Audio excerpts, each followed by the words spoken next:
Gledat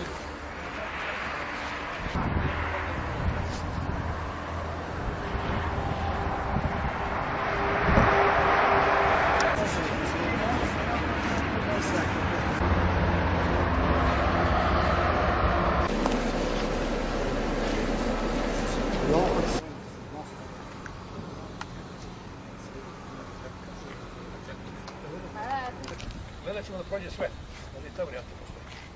Ništa grad, obiladi se objekat. Sada promene ugovor. Ili na vladu što ono. Hoće, zašto je bilo? Ajde, recimo, kako su uslovi rada ovdje na Gradnji? Ovo je 10 do 12 sati po potredi, znači, 10 do 12.